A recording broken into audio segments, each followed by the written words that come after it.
ADGP MR Ajith കുമാറിനെ രക്ഷപ്പെടുത്തിയിരിക്കുകയാണ് കോൺഗ്രസിൻ്റെ നേതൃത്വവും സംസ്ഥാന സർക്കാരും. അയാൾ ഉടൻ തന്നെ DGP ആകുമെന്ന കാര്യം ഏതാണ്ട് ഉറപ്പായി. അടുത്ത ആഴ്ച. പക്ഷെ അയാളെ ചൊല്ലി കോൺഗ്രസിൽ ഒരു വലിയ ആഭ്യന്തര കലഹം ഉണ്ടായിട്ടുണ്ട്. പക്ഷെ അതെല്ലാം അടിച്ചമർത്തി മുന്നോട്ട് പോവുകയാണ്. KC വേണുഗോപാൽ അടക്കമുള്ളവർക്ക് ഒന്നും ചെയ്യാൻ സാധിക്കാതെ വീണ്ടും അദ്ദേഹം പരാജയപ്പെട്ട് നിൽക്കുന്ന ഒരു കാഴ്ചയാണ് നമുക്ക് കാണേണ്ടി വരും. അദ്ദേഹം തന്നെ സ്ഥാനാർത്ഥിയാക്കിയ AD തോമസും അതുപോലെ സിൻഡിക്കേറ്റ് മെമ്പറാക്കിയ അജയ് ജുവൽ ഒക്കെ തന്നെ ഇന്ന് മുഖ്യമന്ത്രിയെ കാണുന്നുണ്ട് എന്നാണ് പറയപ്പെടുന്നത്. മുഖ്യമന്ത്രിയെ കണ്ടിട്ട് യാതൊരു പ്രയോജനവും ഉണ്ടാകാൻ പോകുന്നില്ല. ആഭ്യന്തരമന്ത്രിയും മുഖ്യമന്ത്രിയെ കണ്ടിട്ട് ഒരു കാര്യമില്ല. കാരണം ഇത് ഓൾറെഡി ഇതിൻ്റെ വിധി നിർണ്ണയിച്ച് കഴിഞ്ഞതാണ്. അതെ, ഈ MR അജിത് കുമാറിനെ നോവിക്കാൻ ഇവർക്ക് താല്പര്യമില്ല. അയാളെ തുടരുകയും ചെയ്യും. നമ്മൾ നേരത്തെ പറഞ്ഞിട്ടുള്ള പോലെ തന്നെ അയാൾ DGP ആയിട്ട് ഈ മാസം സ്ഥാനക്കയറ്റമൊക്കെ കിട്ടും. ഈ 20-ാം തീയതിയാണ് ഇത് ആഭ്യന്തര സെക്രട്ടറിയുടെ ചീഫ് സെക്രട്ടറി എല്ലാം ചേർന്ന് ഇതിന് DPC കൂടാൻ പോകുന്നത്. അത് കൂടുമ്പോൾ ഇപ്പോൾ ഈ 31-ന് ഒഴിവ് വരുന്ന ഒഴിവിലേക്ക് ഇയാൾ DGP ആവും.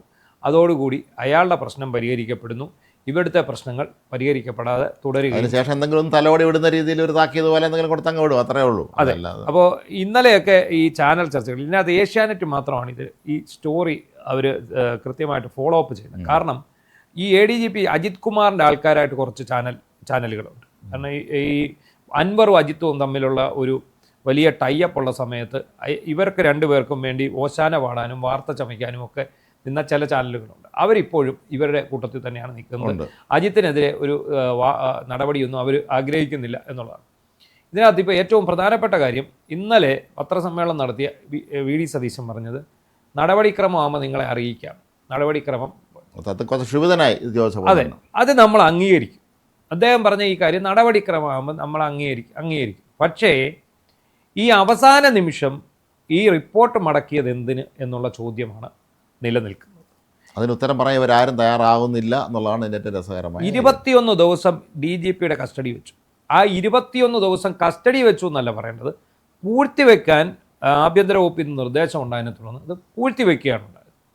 ഈ പൂഴ്ത്തിവെച്ച സംഭവം ഇപ്പോൾ പൊങ്ങിയത് എങ്ങനെയാണ്? മാധ്യമങ്ങളിൽ വാർത്ത വന്നപ്പോഴാണ് ഇത് വിഷയമായി. അത് KC വേണുഗോപാൽ ഇതിനെതിരെ ശക്തമായി രംഗത്ത് വന്ന് ഒരു പ്രസ്താവന അദ്ദേഹം നടത്തിയപ്പോഴാണ് പൂഴ്ത്തിവെച്ച റിപ്പോർട്ട് പൊങ്ങുന്നത്. പൊങ്ങിയിട്ട് എന്ത് ചെയ്യുന്നു? അത് നേരെ തിരിച്ചു. എല്ലാം കാഞ്ഞ ബുദ്ധിയാണ്. ഇത് ആരുടെ ബുദ്ധിയാണെന്ന് അറിയില്ല. അജിത് കുമാറിൻ്റെ ബുദ്ധി തന്നെയായിരിക്കും. അജിത് കുമാറിനെ പറഞ്ഞു കൊടുത്താണ് ചെയ്യേണ്ട ബുദ്ധി. രമേശ് ചെന്നിത്തലയ്ക്ക് പറഞ്ഞു കൊടുത്ത് അജിത് കുമാർ തന്നെയായിരിക്കും. ഇങ്ങനെ ചെയ്താൽ മതി എന്ന് പറഞ്ഞാണ്. അപ്പോൾ എന്തായാലും ഈ സംഭവം തിരികെ SITക്ക് കൊടുക്കും. പക്ഷേ എവിടെ SIT? ഇല്ലാത്ത SITക്ക്. ഏത് ആ SITയുടെ പരിപാടി കഴിഞ്ഞ് അവർ ഓരോ വഴിക്ക് പോയി. SIT തലവൻ ഇപ്പോൾ കോഴിക്കോട് പോലീസ് കമ്മീഷണറാണ്. വേറെ എല്ലാവരും അവനവൻ്റെ ജോലിക്ക് തിരിച്ചങ്ങ് പോയി. അപ്പോൾ ഇവർ ചെയ്യാൻ പോകുന്നത് പുനരന്വേഷണം നടത്താൻ പറയും. പുതിയൊരു തലവനെ വെച്ച് ഇത് അന്വേഷിക്കുമ്പോഴും ഇത് തന്നെ കണ്ടെത്തും. പക്ഷെ അപ്പോഴത്തേക്ക് എന്ത് സംഭവിക്കും? അജിത്തിന് പ്രൊമോഷൻ അന്വേഷണം 2-3 മാസം എന്തായാലും എടുക്കും. അത് എടുത്തു കഴിഞ്ഞ് അജിത്തിന് നിയമനമാകും. അജിത്ത് DGP ആകും. പുനരന്വേഷണ റിപ്പോർട്ട് വരുമ്പം അജിത്തിനൊരു മെമ്മോ കൊടുക്കും. കഥ അവിടെ കഴിഞ്ഞു. ആ അടി കൊണ്ട അജയും ഈ തോമസും ഒക്കെ വിലപിച്ചുകൊണ്ട് ഇതുവഴി നടക്കും. ഇപ്പം ചാനൽ ചർച്ചകളിലൊക്കെ തോമസ് ഇന്നലെ ഉണ്ടായിരുന്നു. പക്ഷെ തോമസ് വളരെ മൃദുവായിട്ടാണ് സംസാരിച്ചത്. ശ്രീജിത്ത് പണിക്കർ ചോദിച്ച ചോദ്യങ്ങൾക്കൊക്കെ തോമസ് ഉരുണ്ട് കളിക്കുന്നത് നമ്മൾ ഇതിനകത്ത് കണ്ടു. ഒന്ന് ആലോചിച്ച് നോക്കണം. എന്തൊരു ക്രൂരമായിട്ടുള്ള ഒരു നിലപാടാണ് ഇവർ സ്വീകരിക്കുന്നത് എന്നുള്ളത്. MR അജിത് കുമാർ എന്ന് പറഞ്ഞാൽ ഈ കേരളത്തിലെ ഒരു വലിയ ജനവിഭാഗം വെറുക്കുന്ന ഒരു വ്യക്തിത്വമാണ്. ഒരൊറ്റ മനുഷ്യർ പോലും, ഇപ്പോൾ പറയുന്നല്ലോ പിണറായി വിജയൻ പോലും അയാൾക്ക് ചിലപ്പോൾ സപ്പോർട്ട് ചെയ്തൊന്നും വരില്ല. കാരണം അയാളുടെ അവസാന കാലഘട്ടത്തിൽ പിണറായി വിജയൻ അയാളെ മാറ്റാൻ നിർബന്ധിതനായി മാറ്റുകയും ചെയ്തു. അതിന് വേറെ വഴിയില്ലാത്തതുകൊണ്ടെന്ന് പറഞ്ഞാൽ അത് പൂരം കലക്കിയ വിഷയം വന്നു. മുന്നണിക്കകത്ത് വളരെ സമ്മർദ്ദം വന്നു. CPI അക്കാര്യത്തിൽ സ്ട്രോങ് നിലപാട് സ്വീകരിച്ചു. അതോടുകൂടി ഇയാളെ മാറ്റാതിരിക്കാൻ നിർവാഹമില്ലാത്ത അവസ്ഥ വന്നു. ഇതിനു പുറമെ ഒരുപാട് അധികാര ദുർവിനിയോഗങ്ങൾ ഇയാളുടെ ഭാഗത്തു നിന്നുണ്ടായി. ശബരിമലയെ ഇയാൾ കുളവാക്കി കൊടുത്തു. ശബരിമലയിലേക്ക് ഇയാൾ ട്രാക്ടർ യാത്ര നടത്തി. അത് പുറത്തു വിട്ടെന്നും പറഞ്ഞ ഒരു ഉദ്യോഗസ്ഥനെ ഇയാൾ ദ്രോഹിക്കാവുന്നതിൻ്റെ പരമാവധി ദ്രോഹിച്ചു. പുറത്തു വിട്ടത് തിരുവനന്തപുരത്തുള്ള ആരോ. അതിന് മേൽ പത്തനംതിട്ടയുള്ള ഒരു DYSP ആണ് ഇതിൻ്റെ പേരിൽ അനുഭവിക്കേണ്ടി വന്നത്. ആ DYSP സർവീസിൽ നിന്ന് റിട്ടയറായി. പക്ഷേ അദ്ദേഹത്തെയൊക്കെ ഇയാൾ ഭയങ്കരമായിട്ട് പ്രതികാരം ചെയ്തു എന്നുള്ളതാണ്. ഒന്നാമത്തെ കാര്യം, ഈ MR അജിത് കുമാർ പോലീസിലെ ക്രിമിനലാണ് എന്ന് ആവർത്തിച്ച് ഈ തോമസ് പറയും. തോമസ് പറയുന്നുണ്ട്. സ്വന്തം പാർട്ടിയിലെ MLA ഇയാളൊരു ക്രിമിനലാണെന്ന് പറയുമ്പോൾ അയാളെ എന്ത് വില കൊടുത്ത് ഞങ്ങൾ സംരക്ഷിക്കും എന്നുള്ള നിലപാടാണ് സർക്കാർ സ്വീകരിച്ചിട്ടുള്ളത്. അതാണ് ഇവിടുത്തെ ഏറ്റവും രസകരമായ കാര്യം. ഇത് സാധാരണഗതിയിൽ കോൺഗ്രസ് ആയിരിക്കും എല്ലായ്പ്പോഴും സംഭവിക്കുന്നത് തന്നെയാണ് കേട്ടോ. ഇവരെ ഈ ഉദാഹരണത്തിന് പ്രിഡിഗ്രി ബോർഡ് സമരം നടന്ന കാലത്ത് എനിക്ക് നല്ല ഓർമ്മയുണ്ട്. അന്ന് SFIക്കാർ അതിഭീകരമായി തിരുവനന്തപുരത്ത് അടിച്ചമർത്തിയ ഒരു മറ്റ് സംസ്ഥാനക്കാരനെ, ഒരു പോലീസ് ഉദ്യോഗസ്ഥനെ അടുത്ത LDF സർക്കാർ വന്നപ്പോൾ വലിയ പദവി കൊടുത്തു. തീർന്നില്ല, അയാൾക്ക് അടുത്ത കെ കരുണാകരൻ സർക്കാർ വന്നപ്പോൾ അതിനയാൾക്ക് പദവി കൊടുത്തു. കാരണം ഇവർ ചെന്ന് സാഷ്ടാംഗം വീഴുകയാണ്. ഏതാണ്ട് മറ്റേ ആ സിനിമയിൽ പറയും പോലെ മറ്റേ വിപ്ലവ സമൂഹമായി ഞാൻ കീഴടങ്ങിയിരിക്കുന്നു, ഞാൻ അങ്ങയുടെ അടിമയാണെന്ന് പറഞ്ഞ പോലത്തെ നിലപാടുള്ള ഉദ്യോഗസ്ഥന്മാരുണ്ട്. ഇവർ നിരന്ന് കീഴടങ്ങുന്നു. അപ്പോൾ ഇത് പലർക്കും ഉള്ളൊരു പ്രശ്നമാണ്. ഈ രാഷ്ട്രീയ ഉന്നതങ്ങളിരിക്കുന്ന പലരും ഇത് നന്നായിട്ട് ആസ്വദിക്കുന്നവരാണ്. ഈ വലിയ തൊപ്പി വെച്ചവരൊക്കെ വന്ന് പൊന്ന് സാറേന്ന് വിളിച്ച് തൊഴുതിരിക്കുന്ന അവർക്ക് വലിയ ഇഷ്ടമാണ്. അപ്പോൾ മാത്രമല്ല, നമ്മൾ കഴിഞ്ഞ ദിവസങ്ങളിൽ അന്നത്തെ ചർച്ചകളിൽ പറഞ്ഞതുപോലെ ഇയാളുടെ കൈവശം വല്ല എഫ്സ്റ്റീൻ ഫയൽസും കാണുമായിരിക്കും ഈ നേതാക്കന്മാരുടെ. അവരെ വിരട്ടിക്ക് നടത്താളെങ്കിൽ അതിലും സാധനം ഇയാളെ കൈ കാണും.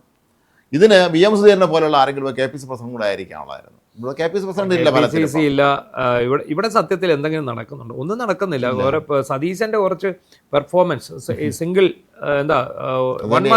ഏകാംഗ പരിപാടികൾ മാത്രമേ നടക്കുന്നുള്ളൂ. അപ്പോൾ ഇതിനകത്ത് നമ്മൾ ചിന്തിക്കണം, ഞങ്ങളുടെ കുട്ടികളെ തൊട്ടവരെ ആരെയും ഞങ്ങൾ വെറുതെ വിടില്ല എന്ന് പറഞ്ഞ സതീശനാണെന്ന് തോന്നുന്നു. ആദ്യം വെറുതെ വിട്ടത് ആരെയാണെന്നറിയോ? ആ തലക്കടിച്ചോന്മാരെയാണ്. അവരെ രക്ഷപ്പെടാനാണ് ആദ്യം സഹായിച്ചത്. ഇപ്പോഴും നമുക്കത് മനസ്സിലാകുന്നുണ്ട്. അന്ന് നമ്മൾ വിചാരിച്ചത് ഇത് പ്രോസിക്യൂട്ടർ അട്ടിമറിച്ചാണ്. പ്രോസിക്യൂട്ടർ അട്ടിമറിച്ചതല്ലേ, സർക്കാർ തന്നെ അട്ടിമറിച്ചത്. സർക്കാർ തന്നെയാണ് അത് അട്ടിമറിച്ചത്. അല്ലെങ്കിൽ സർക്കാർ അട്ടിമറിച്ചില്ലെങ്കിൽ എങ്ങനെ ഇവർക്ക് ജാമ്യം കിട്ടി? എനിക്ക് തോന്നുന്നു അനിൽ കലിയൂരൊക്കെ വലിയ താമസമില്ലാതെ ഇപ്പോഴത്തെ കേരളത്തിലെ മുഖ്യമന്ത്രിയുടെ ആഭ്യന്തരമന്ത്രിയുടെയോ ഗൺമാന്മാരായി മാറാനുള്ള സാധ്യതകളെ ഈ വടിയായിട്ട് അവരെത്തും. ഇപ്പം ഇവരെ ഉദ്ദേശിക്കുന്നത് എന്താണ്? ഇവർ പറയുന്ന അതിനൊരു ന്യായം പറയുന്നത് ഞാൻ വളരെ വിചിത്രമായ ന്യായമാണ്. സെൻകുമാറിനെതിരെ ഇതുപോലെ പിണറായി സർക്കാർ നടപടി സ്വീകരിച്ചിട്ട് അദ്ദേഹം കോടതിയിൽ പോയി, ട്രിബ്യൂണലിൽ പോയിട്ട് അനുകൂല നിലപാട് സ്വീകരിച്ചു വന്ന് അനുകൂല വിധി മേടിച്ചുകൊണ്ട് വന്ന് അവിടെ DGP ആയി എന്നാണ് പറയുന്നത്. അവിടെയാണ് എനിക്കിത് മനസ്സിലാവാത്ത ഒരു താരതമ്യം. സെൻകുമാർ എന്തിനാണ് പോയത്? അജിത് കുമാറിന്റെ റോൾ എന്താണ്? ഇത് തമ്മിൽ എങ്ങനെ നമുക്ക് പൊരുത്തപ്പെടാൻ പറ്റും? സെൻകുമാർ പോയത് എന്തിനാണ്? സർവീസിൽ സീനിയോറിറ്റിയുള്ള സെൻകുമാറിനെ മറികടന്ന് ഈ പറയുന്ന ലോക്നാഥ് ബെഹ്റയെ കൊണ്ട് വയ്ക്കാൻ ശ്രമിച്ചതിനാണ് സെൻകുമാർ പോയത്. സെൻകുമാറിനാണ് സർവീസിൽ സീനിയോറിറ്റി. അങ്ങനെയുള്ള അദ്ദേഹത്തെ മറികടക്കാൻ പോയപ്പോൾ ട്രിബ്യൂണൽ ഉത്തരവിട്ടു. അദ്ദേഹം അത് ബുക്കാക്കി ഇറക്കിയിട്ടുണ്ട്. അതായത് ഈ സർക്കാരുമായിട്ടുള്ള ഫൈറ്റ് സംബന്ധിച്ച് അദ്ദേഹത്തിൻ്റെ ആത്മകഥയിൽ അദ്ദേഹം എഴുതിയിട്ടുണ്ട്. ഇവിടെ എന്താണ് സംഭവം? ഇവിടെ രണ്ട് നിരപരാധികളായ ചെറുപ്പക്കാരെ തലക്കടിച്ച് കൊല്ലാൻ ശ്രമിച്ച പോലീസ് ഉദ്യോഗസ്ഥരെ സംരക്ഷിക്കാൻ വേണ്ടി റിപ്പോർട്ട് കേസ് ഡയറി തിരുത്തിച്ച ആളാണ് അജിത് കുമാർ. സകലമാന തെളിവുമുണ്ട്. എന്ത് തെളിവാ ഇല്ലാത്തത്? അടി കൊണ്ടു എന്നുള്ളത് സത്യമാണല്ലോ. തലക്കടി, അതോ കോടതി ചോദിച്ച പോലെ ഇത് പിന്നെ ഒഫീഷ്യൽ ഫോട്ടോഗ്രാഫർ എടുത്ത ദൃശ്യം കൊണ്ടുപോയി എന്നാ വിശ്വസിക്കാമെന്നല്ലേ കോടതി പറഞ്ഞു. അതുപോലെ തലക്കടി കൊണ്ട രണ്ട് ചെറുപ്പം, അത് സത്യമാണല്ലോ. ആ തലക്കടിയേറ്റു എന്നുള്ളത് സത്യമാണ്. ആ തല തല്ലിക്കേറിയവരെ കൊല്ലാൻ ശ്രമിച്ചു എന്നുള്ളത് സത്യമാണ്. അപ്പോൾ ഈ അന്ന് അന്വേഷിച്ച ആലപ്പുഴ ക്രൈംബ്രാഞ്ച് DYSP എടുത്ത റിപ്പോർട്ട് പ്രകാരം ഇവന്മാർ വഴിവിട്ട് പ്രവർത്തിച്ചു എന്നുള്ള റിപ്പോർട്ട് ചെന്നു എന്നുള്ളത് സത്യമാണ്. ആ റിപ്പോർട്ട് വിളിച്ചു വരുത്തി തിരുത്തിച്ചു എന്നുള്ളത് സത്യമാണ്. ഇതിനെല്ലാം മൊഴിയും തെളിവുകളും രേഖകളും ഉണ്ട്.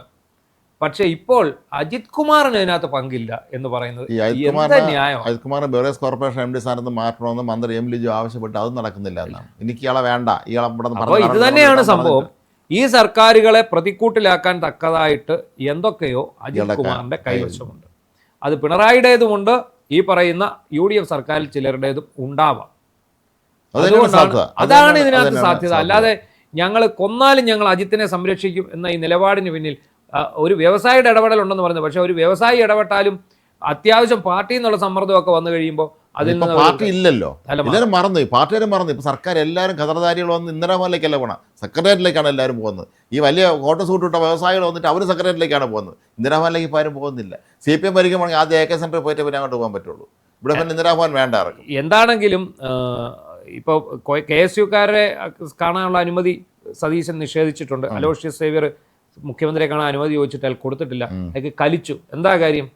ഇതിനകത്ത് കാശ് വാങ്ങിയുള്ള നിയമനമാണ് പ്ലീഡർ സ്ഥാനത്തേക്ക് നടക്കുന്നത് എന്ന് വ്യാപകമായ ആരോപണമുണ്ട്.